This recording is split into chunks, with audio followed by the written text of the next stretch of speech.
Hey, welcome back for a little more X-Files. Today we're looking at one of my personal favorites, which is Bad Blood, episode 12 of season 5. Debuting February 22nd, 1998, Bad Blood has Mulder and Scully trying to get their story straight after Mulder kills a teenager because he thought he was a vampire. The episode begins with said teen running for his life because Mulder may have lost his damn mind. What's so great about this is that unless you've seen the episode, you don't know it's Mulder until he's already driven a wooden stake into this kid's heart. Maybe he was right though. Or maybe he royally screwed the pooch on this one. Hey, at least it gave us one of the best cold openings in the show's history.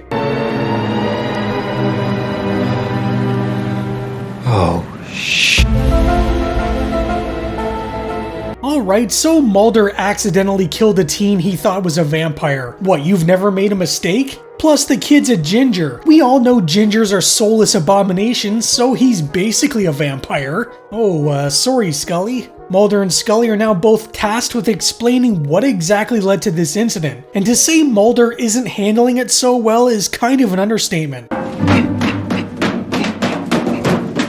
They both now have less than an hour before they have to hand in their report to Skinner. But this is where the fun begins because they each have a slightly different retelling of the events. Scully's up first with her version of the story, and Mulder's a lot more excited to be searching for monsters than he usually is. Is there any sign of... 2 small puncture wounds on the neck? That's not what I was gonna ask. Too bad, we got him. Check it out. So we've got ourselves some classic cow mutilation, which Mulder claims is vampiric in nature and not the chupacabra as Scully mentions. I've got to call Mulder out though because he says the chupacabra doesn't attack cows and leaves 4 fang marks, not 2, which is wrong. The chupacabra most definitely attacks cows, and they most definitely leave 2 fang marks when they attack. Get up to speed on your cryptid knowledge there, Mulder. Anyways, they're both headed to Cheney, Texas to check up on these vampiric attacks, as they also seem to be targeting humans now as well. You know, I'm gonna go out on a limb and say that Cheney, Texas is named after Lon Chaney and/or Lon Chaney Jr., who both played vampires back in the day. I guess Lugosi, Texas would have been a little too on the nose. The agents arrive at a town's funeral parlor to check on the body of a recently murdered man. And if memory serves, this is the second time the agents have had an investigation in a small town that was too small to even have its own morgue. It was there that we were met by a representative of local law enforcement. Sheriff. Lucius Harwell. Alright, relax, Scully. So he has a chiseled jaw that could bite through steel. You're here for vampires, not men. Although I guess a vampire could also be a man. Wait, why is there a box of human heads just sitting there? In Scully's version of the events, she believes the murdered man to be the victim of a satanic cult and not vampires. The whole time she explains her theory, however, Mulder just openly mocks her, which I guess he sort of has done in the past, but not this out in the open. Which causes the sufferer to gain erotic satisfaction from consuming human blood. Erotic. Yeah.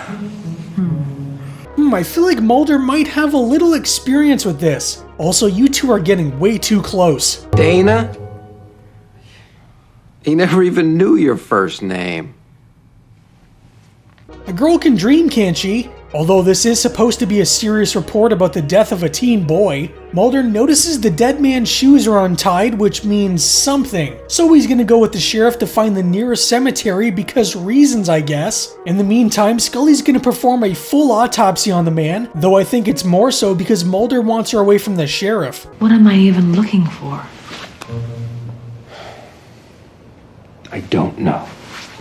Anyways, poor Scully begins the autopsy when she could be flirting with Hunky McHunkerson. You know you've done one too many autopsies when you can look at the stomach contents of a murder victim and get a craving for pizza. After a super fun time slicing into another human being, Scully checks into a motel and enjoys her vibrating bed. You know, I've never understood the whole vibrating bed thing. It seems more annoying than anything. Mulder comes in looking worse for wear, but don't worry, we'll get to that. Scully, on the other hand, discovered a drug in the man's system that was used by the killer to knock him out. I know Mulder and Scully have their own theories about what's going on, but what if it was the Eves? We know they're still out there, and they do have a thing for drugging their victims and draining them of their blood. You know, I'm just saying.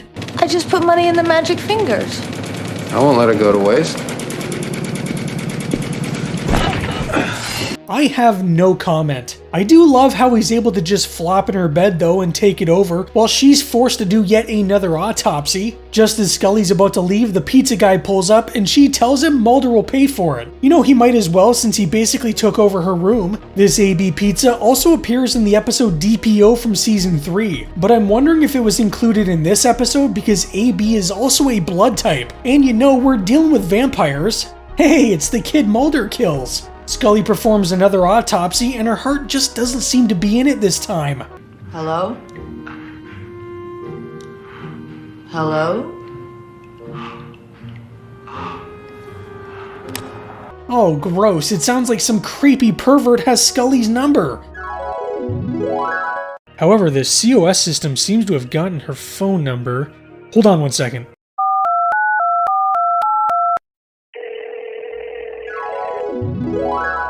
Oh, right. Scully gets back to her autopsy and notices this victim ate pizza too. Wait a minute. She rushes back to the motel room just in time to see a perfectly good pizza fall to the ground. Oh, and I guess a vampire. Luckily she made it before Mulder was murdered, but he is high as a kite. They say this cat Shaft is a bad mother. Shut your mouth. I'm talking about Shaft. I did not. According to Scully's version of the events, she left Mulder where he was and chased after Ronnie the vampire. But somehow, even drugged, Mulder managed to get to his feet, catch up to Ronnie before her, and kill him. I guess it does make sense that Mulder outruns her. She does have those little legs. Come on, Scully, get those little legs moving. Come on. Mulder calls her out on her version of the events, claiming she's afraid to tell the truth for fear of looking like an idiot like him. He then starts giving his side of the story, and in his version she's a lot more dismissive of him and his theories, and he's a lot more mousy, sorta like he's afraid of upsetting her. Once again, Mulder goes over the dead cows, and I just love the look Scully gives him. But as always, I'm very eager to hear your opinion. Well, it's obviously not a vampire. Well, why not? Since when is Mulder eager to hear her opinion? Anyways, the agents head down to Cheney, Texas to check on the supposed vampire attacks. Mulder points out something Scully seemed to overlook in her telling of the events, but why does a town with such a small population need so many caskets? Y'all must be the government people. Oh my god, I just can't with this episode. In Mulder's version, the sheriff is typical bucktooth redneck, and despite this, Scully still seems to be infatuated. Girl, you need to raise your standards. Once again, they check on the body of the victim, and Scully's sort of off in her own world. Something that is easily overlooked, but Mulder calls Sheriff Hartwell Fartwell, and if you're not paying attention, you'll easily miss it. It depends on what you think it looks like, Sheriff Fartwell. Anyways, Mulder rants about vampires while Scully openly mocks him. To the Serbs, a prime indicator of vampirism was red hair. See, that's what I was talking about earlier. Mulder notices the victim's shoes are untied again, and while Scully performs the autopsy, he and Fartwell head to the cemetery. Oh yeah, this definitely looks like a cemetery in Texas, and definitely not Vancouver. What's funny about these scenes where there's only one agent present, they can basically make up whatever they want because the other one isn't there to contradict them. Mulder theorizes that the cemetery may hold something that draws the killer in, and right on cue, the pizza boy pulls up. That night, Mulder spreads sunflower seeds everywhere because, as we all know, that's what vampires need to live, or unlive. Be undead? I don't know. I've also heard you can fascinate a woman with a piece of cheese. Oh, just wait till Scully sees my Gouda. According to Mulder, vampires are known to be obsessive-compulsive. Toss some seeds at one and they'll have to count them. Tie a knot and they'll have to untie it. This explains the untied shoelaces and why Dracula is called Count Dracula. Mulder and the sheriff receive a call about an incident from the RV park, and I'm guessing it has something to do with that blasted vampire. Or I guess it's a runaway RV, but what if it's not vampires they're dealing with, and instead it's ghosts or psychokinesis? Mulder, there's no such thing as ghosts or psychokinesis. Or I guess it is just vampires. The victim's shoes are untied as well, so that along with the bite marks is all the convincing I need. Mulder gets to the motel and Scully is hangry. Poor girl has been on her feet all day and hasn't eaten a thing. Quick, get her a Snickers before she bites his damn head off. Finally, you left. Don't you touch that bed. Mulder heads into the bathroom to clean up a bit, and when he comes out, Ronnie's just standing there with Scully's pizza. Although since Mulder has to pay for it, I guess that makes it his pizza now. You know what really angers me about this scene though? This large pizza Scully ordered only costs $12.98. Where the hell are you gonna get a pizza delivered for $12.98 these days? Mulder eats Scully's pizza and he enjoys her vibrating bed, despite being told not to go on it. He also notices his shoes are untied, which Ronnie could have done while Mulder was in the bathroom cleaning up. Either Mulder's been drugged or he's going into a food coma from all that delicious pizza. Mulder calls up Scully and at least we know who the creep on the phone was, because it definitely wasn't me. Oh man, what'd you have to go and do that for? Mulder manages to buy a little time with his little sunflower seed trick, and the next thing he remembers is Scully shooting Ronnie and actually hitting him, despite Scully's claims that she missed. Mulder then breaks apart a chair because he needs a wooden stake, but hold up, who the hell just placed this piece conveniently for Mulder to pick up? Mulder then catches up to Ronnie and drives the stake into his heart. Ronnie's body is being examined at the morgue and this guy seems awfully familiar. Doesn't he have a gas station to run? Is that a stake in your chest or are you just happy to see me? Well, I think we discovered the cause of death. Good work, everyone. You know, I don't think corpses are supposed to sit up. Mulder and Scully are now waiting to be reamed out by Skinner, and this woman looks like she'd make a good body double for Scully. Please just keep reminding him you were drunk. Would you stop that? It couldn't hurt. Just stop it. Scully, Mulder. I was drugged. They get really lucky because Skinner doesn't chew them out. Instead, Ronnie's body is missing and the coroner was lightly gnawed on. So they've got to go back to Cheney, Texas and figure out just what the hell is going on. While at the cemetery, the sheriff pulls up, and I guess now we can figure out just which one of them was embellishing the truth. You can stay behind here with Agent Scully and keep an eye on things while I check something out. I'll say I never did nothing for you. I'm honestly surprised Mulder leaves Scully with a man who she seems to act like a little schoolgirl around. The sheriff gives Scully some coffee and then starts asking her about vampires, because as we all know, Scully is the expert when it comes to creatures of the night. The sheriff then apologizes for Ronnie's behavior, which is strange, and I think Scully's coffee was spiked with something. Look, if you can't trust a hunky sheriff, then who can you trust?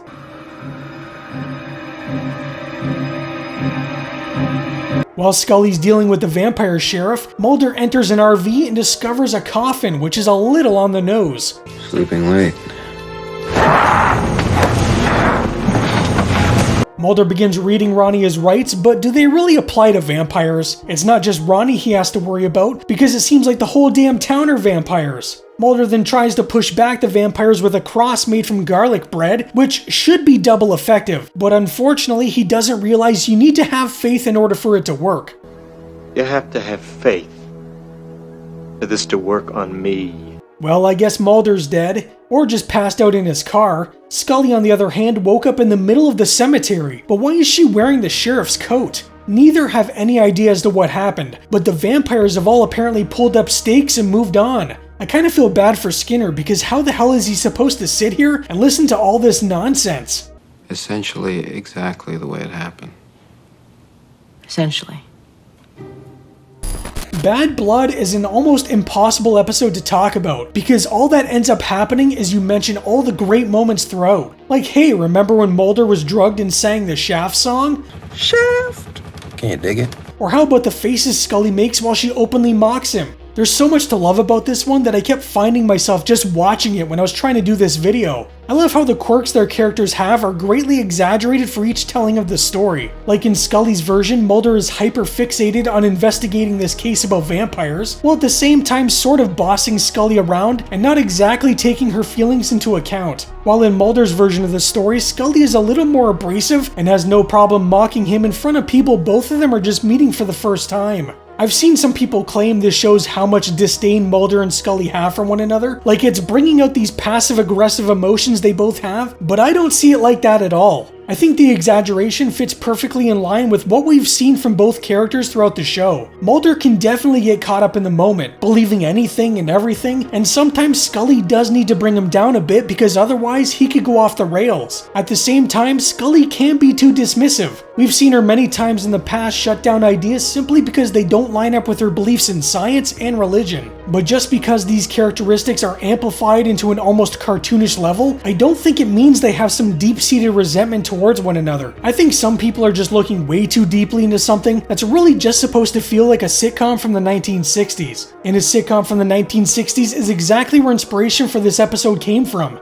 Vince Gilligan was in the midst of writing a script that was supposed to start filming shortly after the Christmas break of 1997. He was a little unhappy with this because he had been looking forward to this break for some time and instead spent all of it writing. To make matters worse for Vince, the script he was trying to write just wasn't coming together. As time moved closer and closer to the shooting date, Vince became more nervous and even more frustrated. He was trying to write a comedic script that would take a typical episode of The X-Files and plop it into a typical episode of Unsolved Mysteries. The idea was to have Robert Stack host the episode and two unknown actors play the roles of Mulder and Scully. When Gillian and David heard what he was writing, they got pretty excited because this would mean they would have the week off. But unfortunately, he just couldn't bring his idea together. With time ticking and the pressure building, Vince called up co-executive producer Frank Spotnitz for a little help. The two men did everything they could to salvage the idea until Frank remembered an old episode of The Dick Van Dyke Show. In the season 2 episode, The Night the Roof Fell In, Dick Van Dyke's Rob and Mary Tyler Moore's Laura get into a fight with one another and end up explaining their own version of the events to a neighbor. Vince thought it would be a great way to present an episode of The X-Files. However, the gimmick itself of telling the same story two different ways would have to be the real focus. You couldn't get bogged down with a complex story since you really only have half the time to tell it since you're telling the same story twice. This was when Vince thought a simple story focusing on vampires, something most people are pretty familiar with, was the best approach. This really lit a fire in Gilligan, but unfortunately this meant the Unsolved Mysteries idea would never come to be, which is sad because it sounds like such a great concept. This would lead to the Season 7 X-Cops though when they crossed over the X-Files and Cops, but they still could have done the Unsolved Mysteries episode as well. Once Vince got the ball rolling, it was pretty much smooth sailing as far as the writing was concerned. Even though the inspiration for Bad Blood came from an episode of The Dick Van Dyke Show, you can trace the origins for this type of storytelling back to the 1950 Akira Kurosawa film Rashomon. In Rashomon, a samurai is murdered and 4 separate eyewitnesses give their own account of what they saw happen, which leads to contradictions and lies. This movie was so influential that it actually led to the term the Rashomon effect, which is described as the phenomenon of the unreliability of eyewitnesses. Beyond the writing, the filming process was a little confusing for the actors, but a little easier for everyone else. What they did was film each version of each scene one after the other. So they'd set up a shot, film the Scully version, then immediately film the Mulder version. This made things a breeze because you could just keep things the same between each shot, but for the actors, it could be a little confusing. Gillian actually stated that she needed a little help with how soft-spoken or how bitchy she was supposed to be with each take. It's a dead cow. One thing I've never really been a fan of with the X-Files is when they cast recognizable actors in supporting roles. Now sometimes it's fine, like when they cast Peter Boyle and Clyde Bruckman, or James Hong in Hell Money, but other times... Everyone has a twin out there somewhere. How did you do that? Who is she? I better go freshen up a little. I was just coming in for lunch. Over my dead body! As far as Bad Blood is concerned though, there are some well-known faces, but at the time I'd say none of them are really household names. Luke Wilson, who was the younger brother of Owen Wilson, was pretty unknown at the time. He had appeared in movies like Bottle Rocket and a cameo in Scream 2, but I don't think his inclusion in the episode really takes anything away from it. Bad Blood would mark his television acting debut, and later on in the year he would appear in the romantic comedy Home Fries, alongside then-girlfriend Drew Barrymore, which was also written by Vince Gilligan. Another recognizable face, at least for a certain generation, would be Patrick Renna as Ronnie Strickland. If you grew up in the early 90s, then it's very likely you saw him at some point in movies like The Sandlot or The Big Green. When Patrick was given the role, he said, "At first I was a little unsure of the character, so before we started I asked if Ronnie was pretending to be a moron. They told me no, he's really just a moron." Another interesting thing is Ronnie's middle name is Lavelle, which is the same middle name of Buffy character Xander Harris. Now is this a reference to Buffy? I have no idea. But there is a lot of crossover between the two shows, so it is possible. If you're a Canadian, then you'll likely recognize the coroner who gets attacked by Ronnie as Corner Gas star Brent Butt. Now, I'm a bad Canadian because I've never actually watched Corner Gas, but I've seen the ads for the show like a million times, so that counts, right? Something I found amusing was Gillian Anderson apparently wanted to show her kids the X-Files when they were younger, and so she chose this episode because she thought it would make them laugh. Instead, it terrified them and gave them nightmares. Good job, Mom. Bad Blood currently sits at 9.2 on IMDb. It's the second highest rated X-Files episode on the site, only trailing behind Clyde Bruckman. Though both episodes have a 9.2, Clyde Bruckman has 800 more ratings. This is one of the best episodes in the series in my opinion, and is likely in my top 10 of all time. I'm probably going to give this one a 9, which is basically a perfect rating from me, as I have a hard time giving anything a 10. Up next, we're diving back into the mythology as Mulder and Scully come across a group of alien abductees who were burned alive, and a woman with the same implant as Scully in the episode Patient X. So what do you think of Bad Blood? Let me know down in the comments. Anyways, that's all for today. I hope you're having a great start to your week and stay spooky! Do you believe in creatures of the night? Well, it's obviously not a vampire. Well, why not? Because they don't exist. You have the right to remain silent. I know my methods may seem a little odd to you. The X-Files. Huh? An all-new episode Sunday on Fox.